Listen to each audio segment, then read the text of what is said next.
मित्रांनो, आजच्या व्हिडिओमध्ये महाराष्ट्रातील नद्यांनी व्याप्त केलेल्या प्रदेशाबद्दल आपण बोलणार आहोत.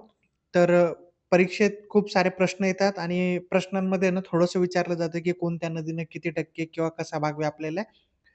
तर महाराष्ट्रातल्या मुख्यतः 4 नद्या ज्यांनी पूर्ण महाराष्ट्र व्यापलेला आहे. जर त्यांचा अ, आपण प्रदेश बघितला, तर कोणत्या नदीने किती प्रदेश व्यापलेला आहे.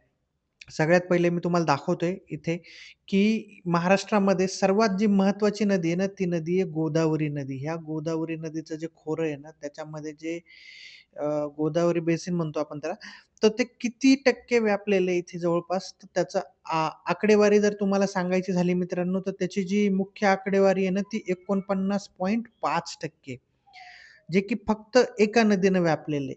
त्याच्यानंतर गोदावरीनंतर जर सगळ्यात मोठं खोरं कोणी व्यापलं असेल, तर ते दुसरं खोरं व्याप्त आहे कृष्णा नदीचं खोरं. इथं जर तुम्ही बघितलं तर 23% भाग हा कृष्णा नदीनं व्याप्त केलेला आहे.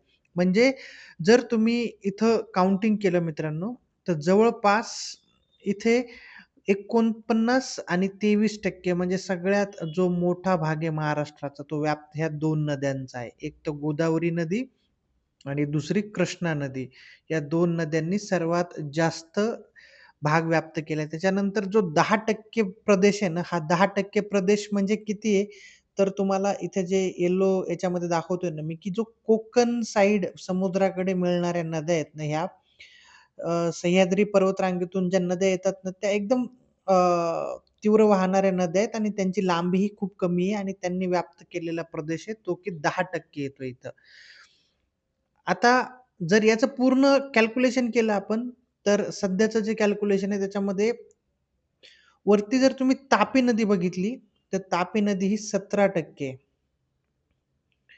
आणि त्याच्यानंतर वधी नर्मदा नदीचं एक खोरं आहे, जे की 0.5% म्हणजे ही नदी गुजरातमधून वाहते. पण त्याचं जर बघितलं 0.5% भाग हा महाराष्ट्राने पण व्याप्त केलेला आहे. तर महाराष्ट्राची जर महत्त्वाची नदी म्हटलं, तर महत्त्वाच्या नदीमध्ये इथे तुम्हाला कळून येईल, की सध्या गोदावरी नदी ही महाराष्ट्रातली सर्वात महत्त्वाची नदी आहे.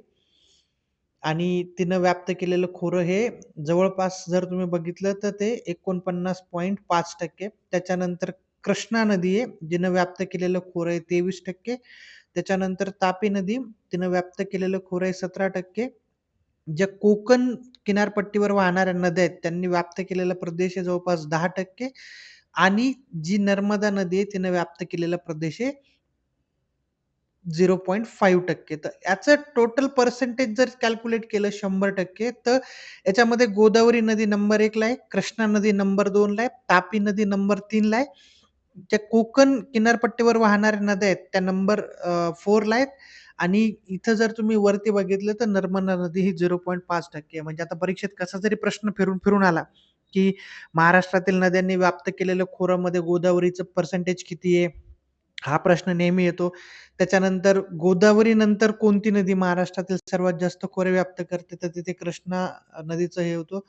गोदावरी, कृष्णा आणि कोणती नदी ही महाराष्ट्रातील सर्वात जास्त? तर तिथं तापी नदी येते किंवा समुद्रकिनारील जी पर्वतरांग आहे तिथून व्याप्त केलेल्या खोऱ्यांची पर्सेंटेज किती? तर 10% लक्षात ठेवा 10% एवढे किंवा खूप छोटं जे खोरं व्याप्त करते ती नर्मदा नदी आहे. जिचं खोऱ्याची जी कॅपॅसिटी आहे ती 0.5% म्हणजे जर 100% खोरं व्याप्त कोणती नदी करत असेल, 100% खोरं व्याप्त कोणती नदी करत असतील, तर या 4 नद्या मिळून महाराष्ट्रातील 100% खोरं व्याप्त करतात. ज्याच्यामध्ये गोदावरी आहे, कृष्णा आहे, तापी आहे.